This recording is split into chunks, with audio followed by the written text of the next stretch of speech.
Howdy ho and welcome to Rauta's Reviews.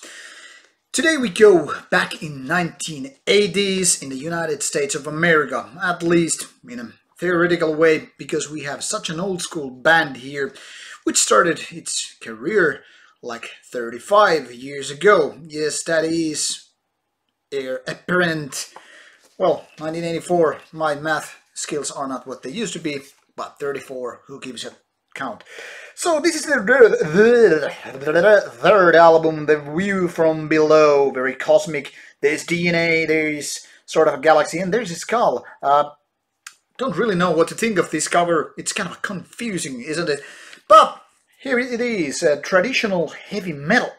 But not the heavy metal most people might think of. That is not very energetic, not very aggressive, not very happy-go-lucky kind of a thing, but more on the mid-tempo, adult way of creating heavy metal.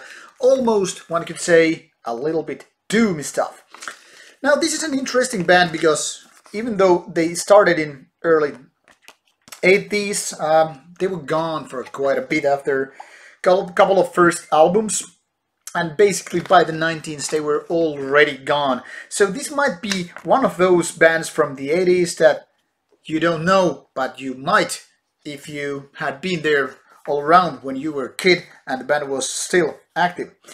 Now, most of these guys in the band are still the original members, so kind of old already, and as such it kind of fits that this could be described as old people's heavy metal, or say at least middle-aged US heavy. Now, Heir Apparent's music is what I like to think. It's very slow tempo, it's a little bit progressive, but it's clearly heavy metal. It's not one of those most heaviest bands on earth. It's not, like I said, it's not really aggressive or uberly energetic, but it's one of those kind of, which almost feels like philosophical contemplation. You know, the type that puts hand on the chin and stares at the stars and starts thinking the deep stuff. It's that kind of a feeling what the music is actually all about. Now, the problem with the music with this particular record is obviously that it's not very hit oriented. It's not one of those albums here just instantly hear a melody part and you're like, hey, I know this song, I can sing the chorus part because I've heard this on radio a million times before.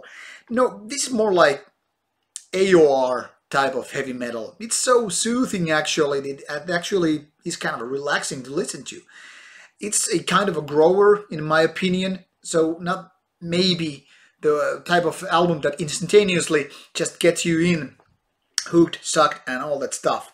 So what makes it interesting then is an interesting question, because at first I wasn't able to, really comment or reply to that. But after a few spins I started to get in and I felt that this is actually type of heavy metal which I have kind of been hoping for. Kind of like the counterbalance in a way, to counterweight maybe, to the albums which are so much about going on fast and going easy and melodic and happy, or then those ultra dark bands also, which are all just about how gloomy the world is, how dark and violent and whatnot. And also to those bands that are so goddamn aggressive, be it death metal, black metal, thrash metal. So kind of a heavy metal that is not too common these days. But these guys have managed to pull it all off, even though they haven't been active for almost 30 years now. Well, they kind of reactivated early 2000s, but considering that there's no full-length album out until now, we could clearly say that these guys have been on hiatus for so long.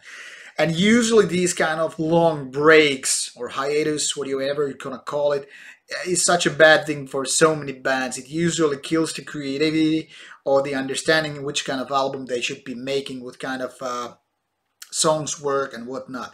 But in my positive surprise, this is quite a nice album.